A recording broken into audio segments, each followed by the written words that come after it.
Hello, ici Jack Highlander. Alors, cher ami, aujourd'hui, j'ai l'immense plaisir de vous parler des 6 points essentiels d'une délégation. Vous savez que l'une des tâches prépondérantes que tout responsable accomplit au quotidien, c'est la délégation.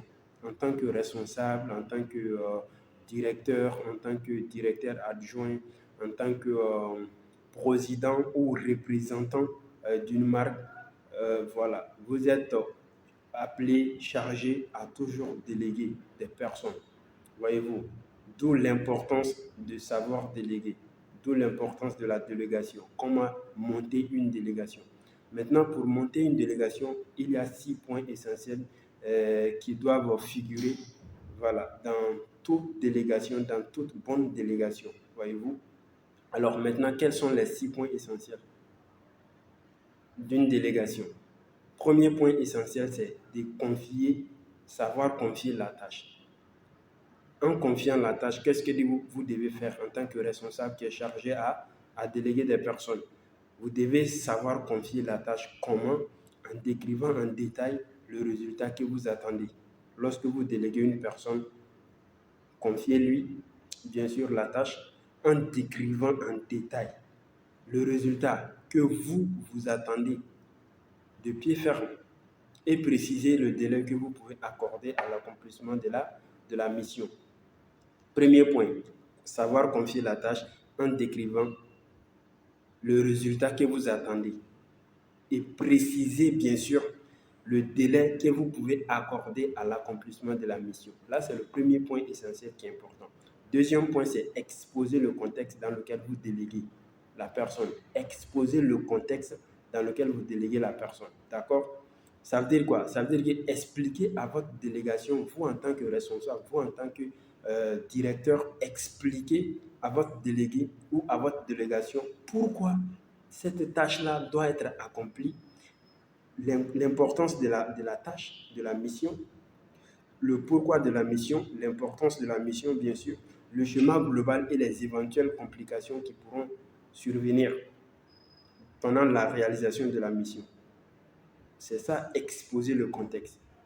Pourquoi la mission doit être accomplie, l'importance de la mission, voici, et les éventuelles complications qui peuvent survenir lors de la réalisation de la mission.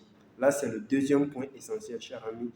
Lorsque vous voulez déléguer, prêtez attention à ces points-là qui vont beaucoup vous aider. Alors, troisième point essentiel dans une délégation, c'est de fixer les critères d'évaluation. Fixer les critères. Vous en tant que responsable, vous en tant que manager, vous en tant que directeur adjoint, vous en tant que représentant ou président d'une association, d'une entreprise, voilà, c'est-à-dire un quelconque regroupement ou une quelconque entreprise. D'accord? Troisième point essentiel ici, c'est de fixer les critères d'évaluation. D'accord? Fixer les critères d'évaluation. Ça veut dire quoi? Fixer les critères d'évaluation en indiquant les critères selon lesquels vous allez évaluer la progression de la mission, bien sûr. Si vous exposez le contexte global, vous fixez les critères d'évaluation à votre délégation, à votre délégué, il va comprendre et travailler en fonction de ces critères-là. Donc, fixez les critères d'évaluation selon lesquels vous comptez évaluer, bien sûr, la progression de la mission. Voyez-vous, vous en tant que responsable, vous devez tâcher de faire de telle sorte que ces critères-là soient réalistes et accessibles. Donc, n'allez pas à l'extrême, bien sûr, n'exagérez pas dans ces critères-là. Il faut que ces critères-là puissent être accessibles et raisonnables. Là, c'est le troisième point essentiel. D'accord? Quatrième point essentiel d'une délégation, c'est offrir votre soutien. Investir bien sûr d'autorité d'abord. Investissez votre délégation, la personne que vous avez déléguée d'autorité. Investissez-le d'autorité. Là, c'est le quatrième point essentiel. Ça veut dire quoi? Que la personne que vous avez déléguée, vous devez lui accorder une certaine autorité nécessaire pour l'accomplissement de la tâche. Il doit se sentir autonome à un moment donné dans la réalisation de la mission en tant que personne déléguée, en tant que le chargé de la réalisation de la mission. D'accord? Donc, n'oubliez pas de lui conférer à qui? À votre délégation, à votre délégué, voilà, une certaine autorité pour qu'il puisse réaliser la tâche nécessaire, bien sûr, à la réalisation de la mission. C'est important, cher ami. Alors, cinquième point essentiel ici, c'est offrir votre soutien. Offrir à qui? À votre délégation. Offrir à qui? À la personne que vous avez déléguée votre soutien. Comment? En identifiant les ressources nécessaires à l'accomplissement de la mission. Chers amis, chers responsables, lorsque vous voulez déléguer une personne, tâchez de lui offrir votre soutien en identifiant les ressources nécessaires à la réalisation à l'accomplissement de la tâche, de la mission. Fournissez, lorsque vous identifiez les ressources nécessaires, fournissez-lui ces ressources-là. Voyez-vous, une tâche, par exemple, une mission peut demander un budget. La réalisation d'une mission, la tâche que vous avez déléguée, peut demander un certain budget ou une formation ou des conseils ou d'autres ressources.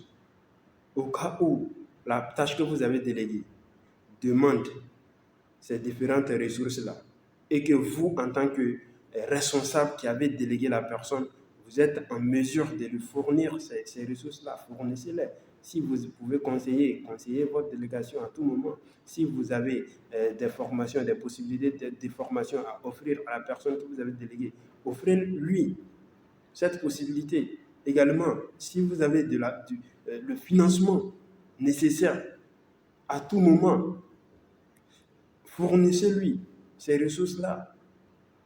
Accordez-lui ces ressources-là pour la réalisation nécessaire de la mission. Idoine, bien sûr.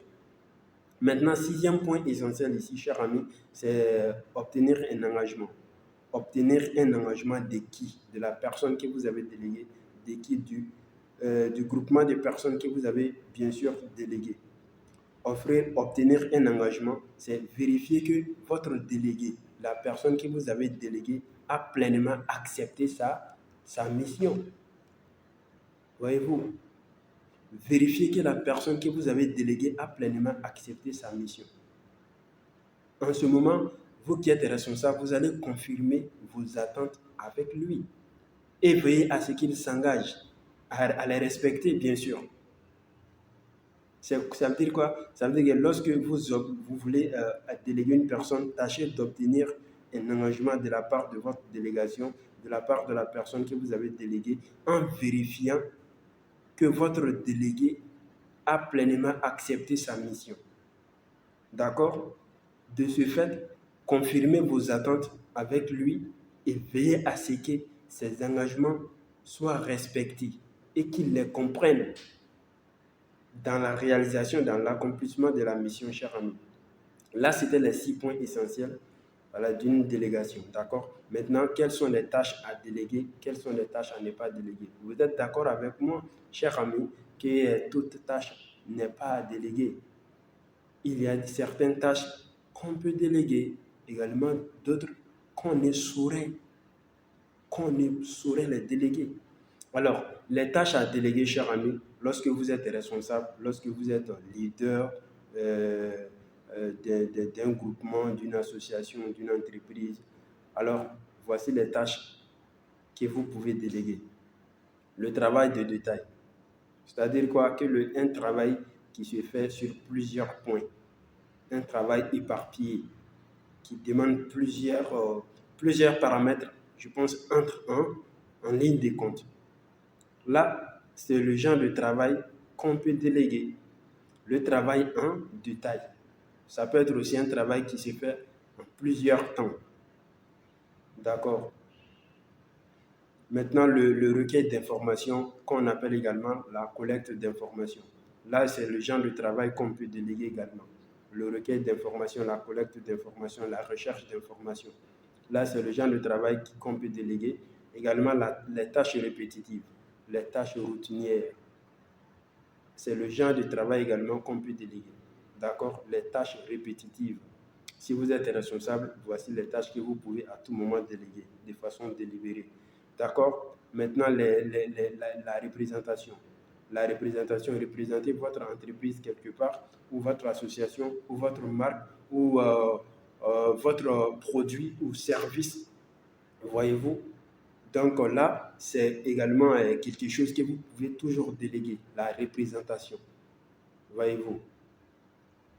Donc, les futures responsabilités.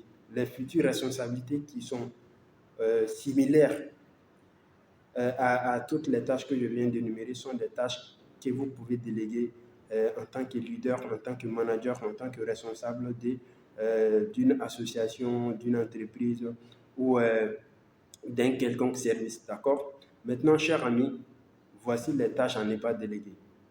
J'ai cité quelques tâches qui peuvent être déléguées. Maintenant, les tâches qui ne peuvent pas être déléguées. Les tâches à ne pas déléguer, il s'agit là de la vision et de l'objectif à long terme de l'entreprise ou bien d'une association. La vision et l'objectif à long terme, seul le responsable, seul le manager, seul le leader est apte à décrire, à définir la vision et l'objectif à long terme d'une entreprise, d'une association, d'un groupement, voyez-vous, à but lucratif bien sûr.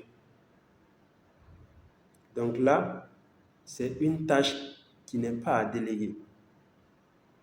La direction dans laquelle tout le monde doit s'inscrire.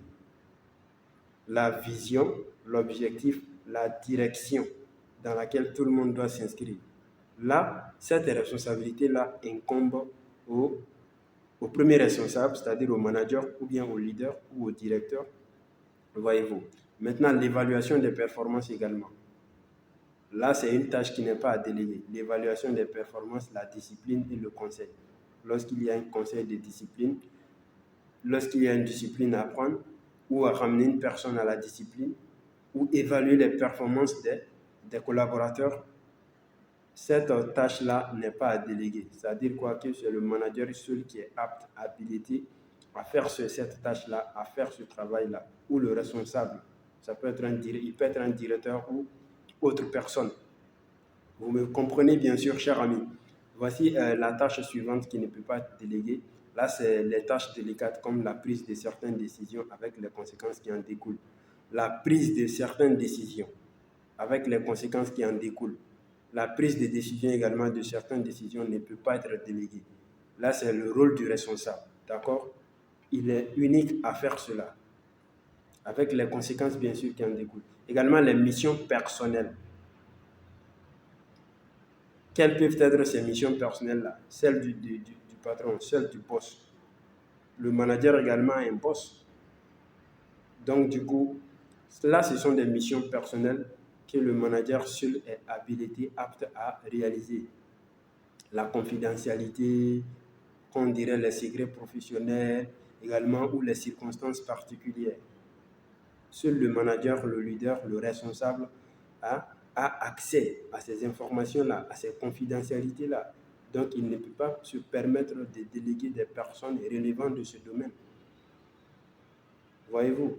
Donc, chers amis, voici, c'était les points essentiels, les 6 points essentiels d'une délégation, également les tâches à déléguer et les tâches à ne pas déléguer. Dans une autre vidéo, je vous dirai comment réussir à faire un suivi efficace d'une délégation. Jack Highlander.